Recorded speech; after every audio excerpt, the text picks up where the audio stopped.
સલામ તો અમારા 12 તાલુકા પંચાયતના સભ્યોની જીત છે કે આ હિટલરશાહી સામે ન ઝૂક્યા ન વેચાણા, રાવણના અહંકારી શાસન સામે આજે જનતાનો વિજય થયો છે। સૌથી વધુ અભિનંદન આપવાના હોય તો એ અમારા 12 યોદ્ધાઓ છે। કરોડો રૂપિયાની ઓફરો કરી દબાણ કર્યું કે એસડીએમ છેલ્લી કક્ષાએ જતા રહ્યા, ચીર હરણ લોકશાહીનું કર્યું, લોકશાહીની હુવાવડ કરી નાખી હતી આ એસડીએમ।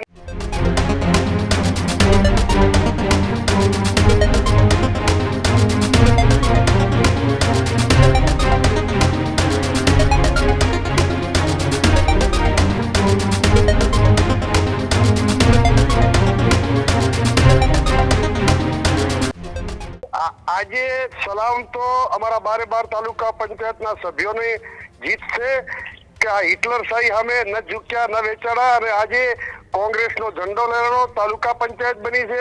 પ્રસૂતિની પીડા, આ ગુજરાતની મહિલાઓનું અપમાન કર્યું તો એનો બદલો આપવા માટે દિયોદર તાલુકાના તમામ કોંગ્રેસના આગેવાનો, સમગ્ર જિલ્લાના કોંગ્રેસના આગેવાનો, પ્રદેશનું નેતૃત્વ અડીખમ લડ્યું અને રાવણના અહંકારી શાસન સામે આજે જનતાનો વિજય થયો છે।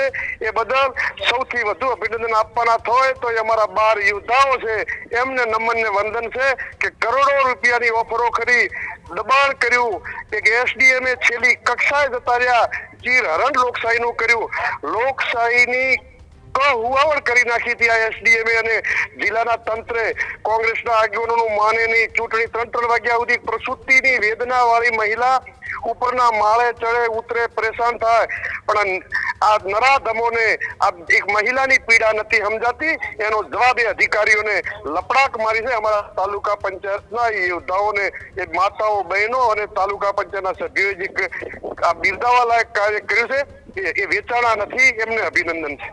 ઠાકરસિંહ, બે વખત ચૂંટણી રદ થાય અને ત્રીજી વખત આજે જ્યારે ચૂંટણી થાય તેમાં પણ કોંગ્રેસ જે છે તે ભવ્ય રીતે જીત મેળવે, બે વખતથી જે લોકોનો એક વિશ્વાસ, લોકોનો એક સાહસ જે છે તે કોંગ્રેસ પર અત્યારે જોવા મળી રહ્યું છે કે વિશ્વાસ જોવા મળી રહ્યો છે લોકોનો।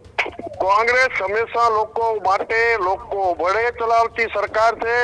કોંગ્રેસ એ વિચારધારા છે, સોચ છે ગરીબો, વંચિતો, પીડિતોની, પરંતુ 95% તાલુકા જિલ્લા પંચાયતમાં ભાજપને સત્તા આપી, સત્તુ એ અહંકારી એ રાવણ જ્યારે મહિલાઓનું અપમાન થયું છે, એ શાસનનું પતન થયું છે, સીતાનું હરણ કર્યું હતું, દ્રૌપદીનું ચીરહરણ કર્યું હતું, ત્યારે સત્તાનો ધરાશ જરા મૂળમાંથી વિનાશ થયો। જ્યારે આ દિયોદરના અને અહીંની આખી ભાજપે એક મહિલાની પ્રસૂતિની પીડાને પણ અપમાન કર્યું, એ દીકરીનું અપમાન કર્યું, એ વેદનાઓને સમજતા નતા, એ આ પતનની તૈયારી દિયોદરની ધરતી ઉપરથી સમગ્ર ગુજરાતમાં 2027 આ મહિલાનું અપમાન, એ સમગ્ર દેશની મહિલાઓનું જે અપમાન કર્યું હતું અને પ્રસૂતિની વેદના માં સમજી શકે, એ દીકરીને જે પરેશાન કરવામાં આવી હતી, અમારા સભ્યોને પરેશાન કરવામાં એના કુટુંબ ઉપર, એમના કોંગ્રેસના અમારા આગેવાનો ઉપર 307 જેવી ખોટી કલમો લગાડી, બેબીચારી રાવણ જેવું અહંકારી શાસન હતું, એ શાસનને દડબાતોડ જવાબ આ જનતાએ આપ્યો છે। ઠાકરસિંહ, આજે તાલુકા પંચાયતની બેઠક પર જીત મેળવી છે, શું આગળ કોંગ્રેસની એવી રણનીતિ હશે? કોંગ્રેસે આ પ્રસૂતિની વેદના ભોગવતી દીકરી જે પરેશાન થઈ છે, એ કોંગ્રેસની પણ સમગ્ર ગુજરાતની જનતા 2027 ભાજપને જવાબ આપવા માટે નક્કી કરી દીધું કે પ્રસૂતિની વેદના સમજી નતા શકે, એનો જવાબ આજે આપી દીધો છે। આજે તાલુકા પંચાયત કોંગ્રેસની બની છે, એ બદલ સભ્યોને, આગેવાનોને ખૂબ અભિનંદન। અને 2027 આજે વેદના પ્રસૂતિની દીકરીએ વેઠી છે, એનો જવાબ આપવા માટે સમગ્ર ગુજરાતની જનતા તૈયાર છે।